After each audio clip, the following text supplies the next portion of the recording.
Welcome to ATM academy. நம்ம UGC net paper 1ஓட unit 6 இப்போ ரீசெண்டா வந்த பிஒய்க்யூஸ் எல்லாம் இப்போ நம்ம இந்த வீடியோல பார்க்கலாம். இதுக்கு முன்னாடியே நம்ம யூனிட் 1க்கு நம்ம பார்த்திருக்கோம். ரைட்டா? நம்ம இதுக்கு முன்னாடியே யூனிட் 1க்கு பார்த்திருக்கோம், யூனிட் 2க்கு பார்த்திருக்கோம், யூனிட் 4க்கு பார்த்திருக்கோம். ஸோ இப்போ இருக்கிற அப்டேட்டட் பிஒய்க்யூஸ் எல்லாம் பார்த்திருக்கோம். ஸோ அந்த வீடியோஸ் எல்லாமும் பாருங்க, ரொம்ப யூஸ்ஃபுல்லா இருக்கும். ரைட்டா? ஸோ பேப்பர் 1 அண்டர் எஸ்டிமேட் பண்ணாதீங்க. பேப்பர் 1ல எடுக்கிற ஸ்கோர் நம்ம டோட்டல ரைஸ் பண்ணி நம்ம எக்ஸாம் கிளியர் பண்றதுக்கு ரொம்ப ஹெல்ப்ஃபுல்லா இருக்கும். ஸோ பேப்பர் 1க்கும் ஈக்குவல் இம்பார்ட்டன்ஸ் கொடுங்க. நம்ம ஜூன் 2026 நோட்டிஃபிகேஷன் ரிலீஸ் ஆயிடுச்சு. நமக்கு ஜூன் 22ல இருந்து நமக்கு எக்ஸாம் ஸ்டார்ட் ஆகும். ஸோ நீங்க அப்ளிகேஷன் ஃபார்மும் ஒரு ப்ராப்பரா பொறுமையா உட்காந்து எல்லாத்தையும் போட்டுருங்க. அதுல இன்ஃபர்மேஷன் புல்லட்டின் ஒண்ணு இருக்கு. அதுல எதெல்லாம் நம்ம வந்து அப்ளிகேஷன் போடுறதுக்கு முன்னாடி ரெடியா வச்சிருக்கணும், இந்த மாதிரி டீடைல்ஸ் எல்லாம் குடுத்துருக்காங்க. ஸோ அதெல்லாம் பார்த்துட்டு எல்லாம் ரெடி பண்ணிட்டு அப்ளிகேஷன் ஃபார்ம் போட்டுருங்க சீக்கிரமா. ஸோ பேப்பர் 1, பேப்பர் 2 நமக்கு 2 இருக்கும். பேப்பர் 1 ஜெனரல் பேப்பர் எல்லாருக்குமே காமன் தான். பேப்பர் 2 உங்களோட மேஜர் பேப்பர். ரைட்டா? ஸோ பேப்பர் 1 பொறுத்தவரைக்கும் நமக்கு 50 கொஸ்டின்ஸ் கேட்பாங்க. ஒரு கொஸ்டினுக்கு 2 மார்க். நமக்கு 100 மார்க்ஸ் நமக்கு பேப்பர் 1ல இருக்கு. பேப்பர் 2ல 100 கொஸ்டின்ஸ் கேட்பாங்க. 2 மார்க். ஸோ அதுல உங்களுக்கு 200 மார்க்ஸ் இருக்கு.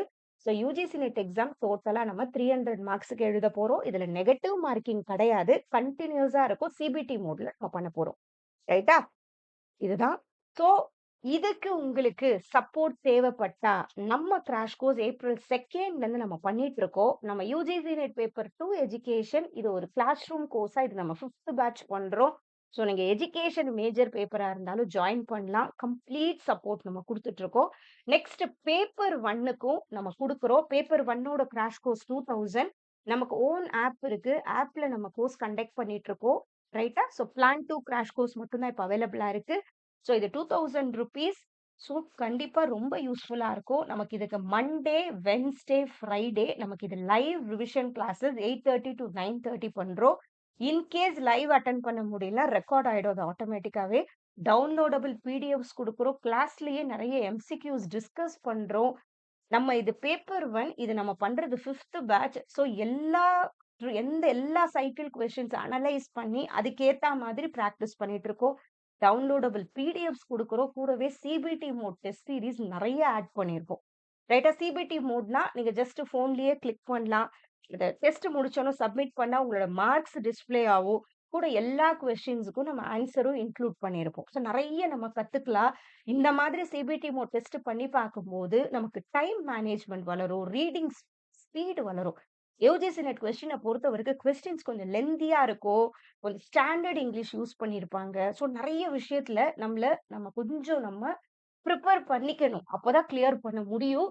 ஸோ கொஞ்சம் எல்லாம் அப்படியே போயிட்டு ஏதோ ஒண்ணு படிச்சுட்டு ஏதோ ஒண்ணு எக்ஸாம் எழுதுவோம்னு நினைக்காதீங்க. கண்டிப்பா இதுக்கு பிரிப்பரேஷன் கன்சிஸ்டன்ட்டா இருக்கிறது ரொம்ப இம்பார்ட்டன்ட். ரைட்டா? அடுத்தது நம்ம பேப்பர் 1க்கு மட்டும் இல்ல, பேப்பர் 2க்கும் நம்ம கிராஷ் கோர்ஸ் ப்ரொவைட் பண்ணிட்டு இருக்கோம். இங்கிலீஷ், தமிழ், மேனேஜ்மெண்ட், லா, கம்ப்யூட்டர் சயின்ஸ் இந்த 5 சப்ஜெக்ட்டுக்கு இருக்கும். ஸோ நீங்க இந்த பேப்பர் 2 உங்களுதா இருந்தா சேம் திங். இதோட கிளாஸஸ் நம்ம டியூஸ்டே, தர்ஸ்டே, சாட்டர்டே பண்ணிட்டு இருக்கோம். 8:30 to 9:30 நம்ம ஓன் ஆப்ல இருக்கும். இது முடிச்சவங்க யுஜிசி நெட் கிளியர் பண்ண மென்டர்ஸ். ஸோ உங்களுக்கு ஒரு கம்ப்ளீட் சப்போர்ட் அண்ட் டைரக்ஷன் குடுப்பாங்க. சேம் திங் இதுலயும் டவுன்லோடபிள் பிடிஎஃப்ஸ் இருக்கும். சிபிடி மோட் டெஸ்ட் சீரிஸ் இருக்கும். ஸோ ரொம்ப எஃபெக்டிவா இருக்கும். நீங்க 2 பேப்பர் ஜாயின் பண்ணாலும் 2த்தையுமே அந்த வீக் பூரா எஃபெக்டிவா உங்க வீக்க நீங்க யூஸ் பண்ண முடியும். ரைட்டா? ஸோ இப்ப நம்ம ஸ்டார்ட் பண்ணலாமா? இன்னைக்கு நம்ம பார்க்க போறது யூனிட் 6ஓட பிஒய்க்யூஸ். நம்ம ஆல்ரெடி யூனிட் 1, யூனிட் 2, யூனிட் 4 முடிச்சிருக்கோம். எப்பயுமே கன்டென்ட்டும் படிக்கணும். இப்ப அப்டேட்டடா எதுல கொஸ்டின்ஸ் கேக்குறாங்கன்னு தெரிஞ்சு கொஞ்சம் அப்டேட்டட் நாலேஜும் யுஜிசி நெட் எக்ஸாம்க்கு தேவை. ஞாபகம் வச்சுக்கோங்க. நம்ம வெறும் சிலபஸ் மட்டும் படிச்சா அதுல இருந்து ஒரு 50% கொஸ்டின்ஸ் கூட இப்ப வர்றதில்ல. அப்டேட்டடா நிறைய விஷயம் நமக்கு தெரிஞ்சா மட்டும் தான் பேப்பர் 1ல நல்ல மார்க் ஸ்கோர் பண்ண முடியும். ரைட்டா? ஸோ ஈஸியா எடுத்துக்காதீங்க. படிக்காம போய் எக்ஸாம் எழுதுற எக்ஸாம் கண்டிப்பா யுஜிசி நெட் எக்ஸாம் கிடையாது. படிக்கணும், புரிஞ்சு படிக்கணும். ரைட்டா? இப்ப நம்ம ஸ்டார்ட் பண்ணுவோமா? ஃபர்ஸ்ட் கொஸ்டின் இப்ப நம்ம பார்க்கிறது யூனிட் 6 லாஜிக்கல் ரீசனிங். ரைட்டா? லாஜிக்கல் ரீசனிங் பொறுத்தவரைக்கும் நமக்கு என்ன இருக்கும்னு ஃபர்ஸ்ட் நான் சொல்றேன்.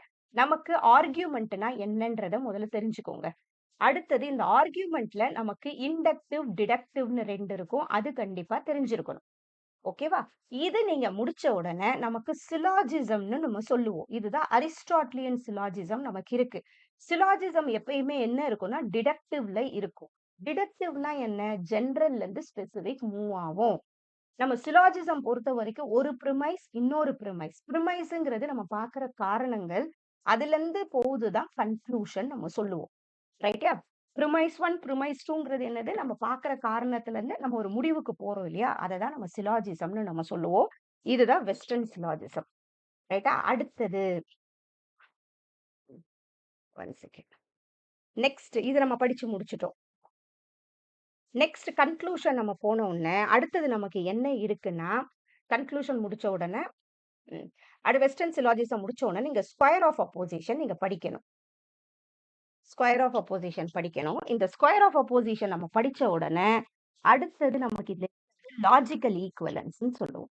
ரைட்? Logical equivalence. அது நெறைய கொஸ்டின்ஸ் கேட்பாங்க. சோ அது நமக்கு ஐடியா இருக்கணும் கண்டிப்பா. சோ ஸ்கொயர் ஆஃப் அப்போசிஷன் படிக்கணும். அடுத்தது நீங்க லாஜிக்கல் ஈக்குவலன்ஸ் படிங்க.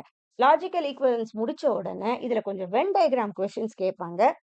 ரொம்ப எதனா ஒரு ஷிஃப்ட்ஸ்ல தான் கேட்குறாங்க. கொஞ்சம் அதுல எப்படி இருக்கும்னா, வென் டயகிராம் ஒரு 2 ப்ரிமைஸ் குடுத்து, இதுல எதெல்லாம் வேலிட் கன்க்ளூஷன்ஸ் அந்த மாரி நமக்கு ஒரு கொஸ்டின்ஸ் வரும். அத கொஞ்சம் என்னன்றத நீங்க பார்த்துக்கோங்க. ரைட்டா? சோ அது முடிச்ச உடனே, நமக்கு வெஸ்டர்ன் சிலாஜிசம் முடிச்ச உடனே, இந்தியன் லாஜிக்ன்னு சொல்லுவோம். இந்தியன் லாஜிக் கொஸ்டின்ஸ் நமக்கு இருக்கு. ஓகேவா? இந்தியன் லாஜிக்ன்றதுல தான் நமக்கு என்ன வரும்? நியாயா பிலோசபி இருக்கும். அத நல்லா படிக்கணும். அதுலருந்து நமக்கு கொஸ்டின்ஸ் வரும். நியாயா பிலோசபி கொஸ்டின்ஸ். அடுத்தது பிரமாணாஸ்ன்னு நம்ம ஒண்ணு சொல்லுவோம். ரைட்டா? பிரமாணாஸ்ன்னு சொல்லுவோமா? அந்த இதையும் நம்ம படிக்கணும். பிரமாணாஸ் முடிச்ச உடனே எத்துவ பாஷான்னு சொல்லுவோம். அனுமானா பத்தி கொஞ்சம் டைப்ஸ் இருக்கும். இப்ப எத்துவ பாஷா. இதுதான் நம்மளோட லாஜிக்கல் ரீசனிங்ல இருக்கிற சிலபஸ். ரைட்டா? சோ லாஜிக்கல் ரீசனிங்கோட ஒரு பெரிய அட்வான்டேஜ் என்னன்னா, இதுல இருந்து நமக்கு பெருசா அப்டேட்டட் கொஸ்டின்ஸ் வராது. அதுதான் நம்மளோட ஒரு பெரிய ஒரு அட்வான்டேஜ். மத்த யூனிட்ஸ் இந்த மாரி இல்ல. நெறைய அப்டேட்டடா கொஸ்டின்ஸ் கேட்பாங்க. பட் இதுல நமக்கு வராது. அதனால கொஞ்சம் இது சிலபஸ்ல இருக்கிறது என்னென்ன நான் சொன்னேன் இல்லையா டாபிக், அந்த டாபிக்ஸ் எல்லாம் கிளியரா படிச்சுக்கோங்க. இதுல கரெக்ட்டா குடுக்குற 5 மார்க்கையுமே நம்ம எடுத்துறலாம். 5 கொஸ்டின்ல இருக்கிற 10 மார்க்கையுமே எடுத்துறலாம். ரைட்டா? இப்ப நம்ம ஸ்டார்ட் பண்ணுவோமா? ம். The terms validity and invalidity do not apply to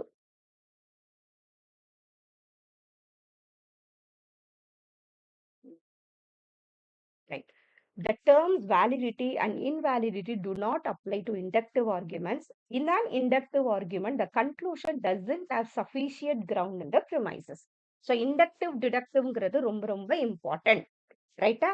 so எப்பயுமே இண்டக்டிவ்ன்றது ஸ்பெசிஃபிக்ல இருந்து ஜெனரல் மூவ் ஆகும். ஞாபகம் வச்சுக்கோங்க.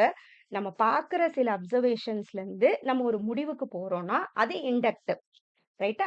டிடக்டிவ்ன்னு சொல்றது ஆல்ரெடி ஒரு ஜெனரலான ஒரு விஷயம் இருக்கும் இல்லையா? அதுலருந்து நம்ம பார்க்குற சில விஷயத்துக்கு போறத நம்ம டிடக்டிவ்ன்னு சொல்லுவோம். இந்த 2லருந்து நம்ம டிசம்பர் 2025ல நெறைய கொஸ்டின்ஸ் கேட்டிருக்காங்க. ஸோ இத கொஞ்சம் கான்சன்ட்ரேட் பண்ணுங்க.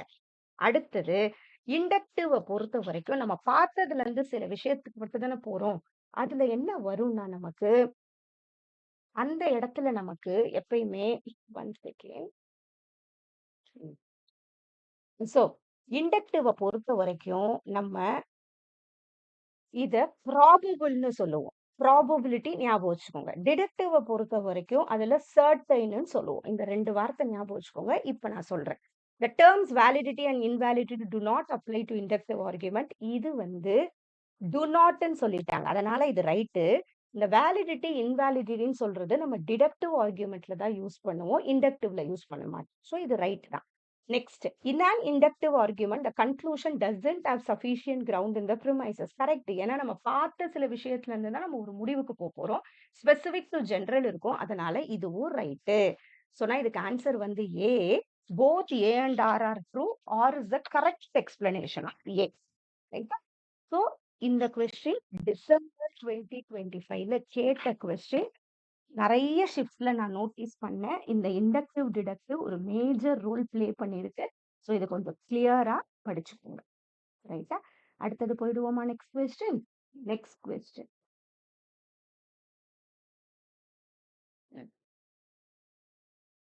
நெக்ஸ்ட் கொஸ்டின் அடுத்தது which of the sorry which of the following are true ரைட்டா இதுல எது ட்ரூன்னு கேட்டிருக்காங்க கொஸ்டினை பொறுமையா பாருங்க உங்களுக்கு புரியுதான்னு ஃபர்ஸ்ட் ஒரே தடவை பாருங்க அப்புறம் நான் சொல்றேன்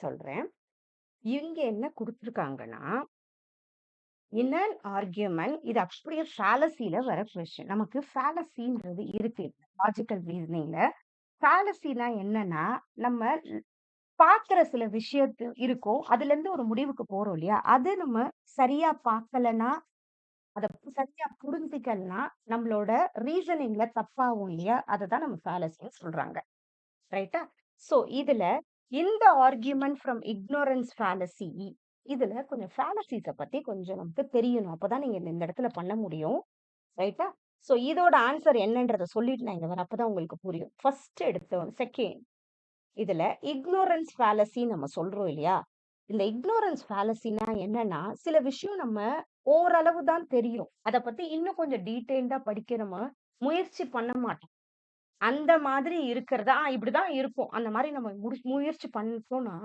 அதுதான் ignorance சொல்றது நம்ம fallacy of ignorance சொல்றது ரைட்டா நல்லா ஞாபகம் வச்சுக்கோ இது ரெண்டு சொல்லலாம் ஒண்ணு வந்து இது தப்புன்னு ப்ரூவ் பண்ண முடியல அதனால இதை அப்படியே ஒத்துக்கிட்டோம் அந்த மாதிரியும் இருக்கலாம் இது அந்த அளவு டீடைல்டா நமக்கு தெரியல அதனால அதை அப்படியே அக்செப்ட் பண்ணிக்கிட்டு எதுவா இருந்தாலும் அது பேர் ignorance fallacy இதுதான் அங்க கொடுத்துருக்காங்க கரெக்டா ஓகே ஃபர்ஸ்ட்ல என்ன கொடுத்துருக்காங்க in the argument from ignorance fallacy something is accepted as true because it is not proven false அதனால இது ரைட் ஆனா கொஸ்டின்ல which of the following are not true தான் கேட்டிருக்காங்க அதனால இது வராது எல்லாம் ஞாபகம் வச்சுக்கோங்க ஓகேவா இது வராது இது ட்ரூ ஆக்சுவலா ஏ வராது ஏ வராதுன்றத அடிச்சாலே இந்த இடத்துல நமக்கு ஆன்சர் ஆக்சுவலா வந்துருச்சு ஏ வராதுன்றத அடிச்சாலே நமக்கு இந்த பிஎன்சி தான் ஆன்சர் வந்துருச்சு இப்படிதான் எக்ஸாம்ல ஒண்ணு தெரிஞ்சா கூட நம்ம போயிடலாம் ஏன்னா இது கரெக்டா கொடுத்துருக்காங்க ஆனா நம்ம கொஸ்டின்ல ஆர் நாட் ட்ரூ தான் கேட்டிருக்காங்க ரைட்டா இருந்தாலும் நான் சொல்றேன் அடுத்தது இந்த ஹேஸ்டி ஜெனரலைசேஷன்னா என்னன்னா ஏஸ்டினாலே என்னது நம்ம டக்கு டக்குன்னு பண்றதா ஹேஸ்ட் பதட்டத்துல பண்றது டக்கு டக்குன்னு பண்றது அதெல்லாம் கடகடன்னு பண்றோம் இல்லையா ஹேஸ்டி நம்ம என்ன பண்ணுவோம் சில விஷயம் நம்மளே அந்த அளவு நிறைய நமக்கு தெரியாது ரீசனிங் பண்ண நான் என்ன சொல்றேன் நிறைய விஷயம் நமக்கு தெரியாது அத பத்தி நம்மளே ஒரு விஷயம் நம்ம சொல்லுவோம் இப்படிதான் முடிவு பண்ணிடுறது அந்த மாதிரி இருக்கிறத ஹெச்டி ஜெனரலைசேஷன் ஓகேவா சோ இது வந்து தப்பா கொடுத்திருக்காங்க ஆக்சுவலா இவங்க கொடுத்தது என்னன்னா general truth is apply to the particular case ignoring its uniqueness இது வேற ஓகே அடுத்தது பெக்கிங் த கொஸ்டின் சொல்றேன் இந்த ஃபேலசி என்னன்னா சர்க்குலர் ரீசனிங்னு கூட சொல்லுவோம் நம்ம இக்னோரன்ஸ் ஆஃப் சர்க்கிள்னு கூட சொல்லுவாங்க நம்ம கொடுக்குற அந்த பாக்குற சில விஷயம் ரீசன்ஸ் பாக்குறோம் இல்லையா அந்த ரீசன்லயே அதுக்கான கன்க்ளூஷன் இருந்திருக்கும் ஓகே ஆனா இங்க என்ன கொடுத்திருக்காங்க and event is wrongly accepted as the cause of some other event இது பேர் ஃபால்ஸ் காஸ்ட்னு ஒண்ணு இருக்கு ஒரு ட்ரெஸ் போட்டுட்டு போறோம் அதனாலதான் இவருக்கு ஒரு வேலை கிடைச்சிச்சுன்னா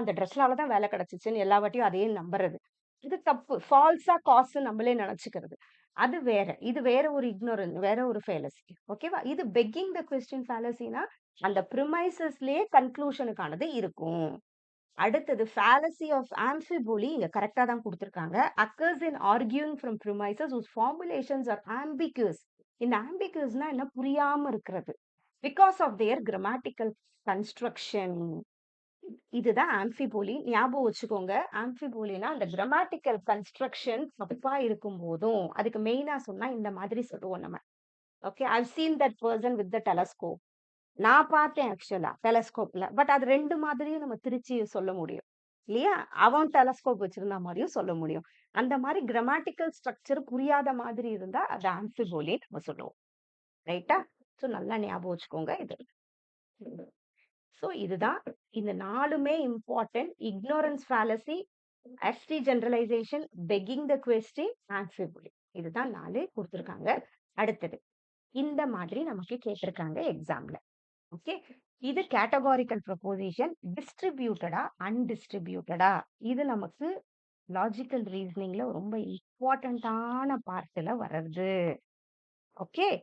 கேட்டகாரிக்கல் ப்ரொபோசிஷன் நம்ம சொல்லுவோம். இந்த கேட்டகாரிக்கல் ப்ரொபோசிஷனை பொறுத்த வரைக்கும் நம்ம ஏ இ ஐஓன்னு 4 படிச்சிருப்போம்.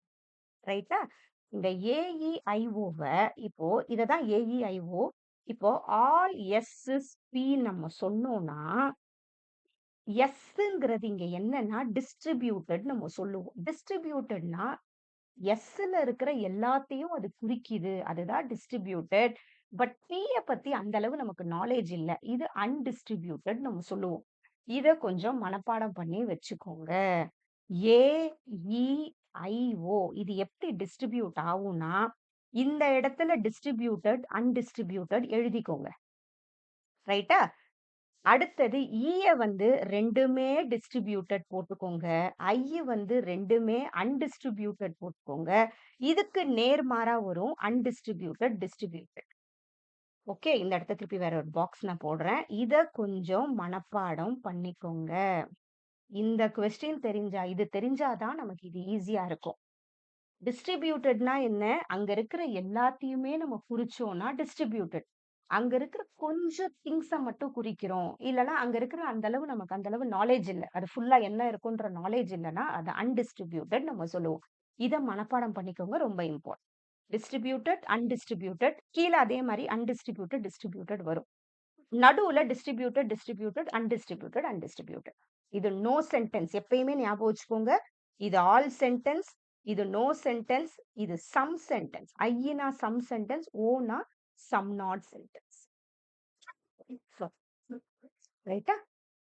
இது கொஞ்சம் இதுல வர்றதுதான். இது வேற ஒண்ணுமே இல்ல. இது தெரிஞ்சா இது ஈஸியா பண்ணிடலாம். அதுதான் இங்கேயும் கொடுத்திருக்கு. ரைட்டா?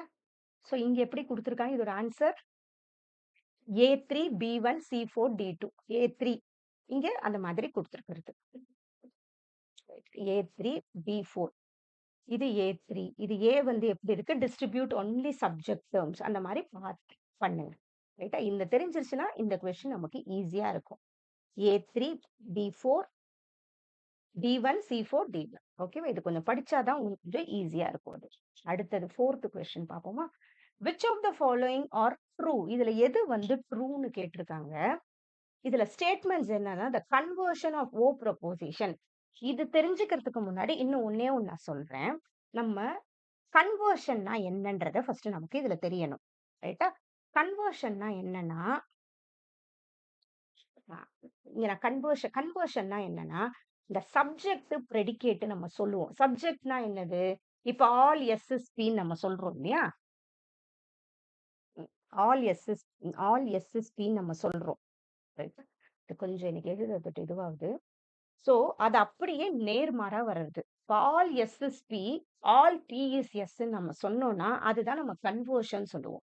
ரைட்டா? இந்த கன்வர்ஷனை பொறுத்த வரைக்கும் ஆலும் சம் நாட்டும் கன்வர்ஷன்ல சரியா வராது. ரிவர்ஸ் ஆனாலும் சரியா இருக்காது. ஆனா நோவும் சம்மும் மட்டும் கன்வர்ஷன்ல சரியா வரும். ரைட்டா? இது கொஞ்சம் ப்ராப்பரா ஞாபகம் வச்சுக்கோங்க. இப்ப அதுல நம்ம பார்க்கும்போது the conversion of O proposition valid-ஆ? Yes valid. சாரி. ஏஇஐஓ தானே. இப்ப முதல்ல நீங்க எழுதி பார்த்து பண்ணி பாருங்க. ஃபர்ஸ்ட் ஏ இருக்கு. அதுக்கப்புறம் இ, அதுக்கப்புறம் ஐஏ, அதுக்கப்புறம் ஓ இருக்கு. ஓகேவா? இந்த all no some some not இது. ஆல் நோ இது சம் இது சம் நாட். ஓகேவா? கன்வர்ஷன் சொல்றது இந்த நோக்கும் சம்முக்கும் மட்டும்தான் வரும். ஓக்கு வராது கன்வர்ஷன். ஞாபகம் வச்சுக்கோங்க. ஏக்கு கன்வர்ஷன் வராது. கன்வர்ஷன் தான் என்னது? சப்ஜெக்டும் பிரெடிகேட்டும்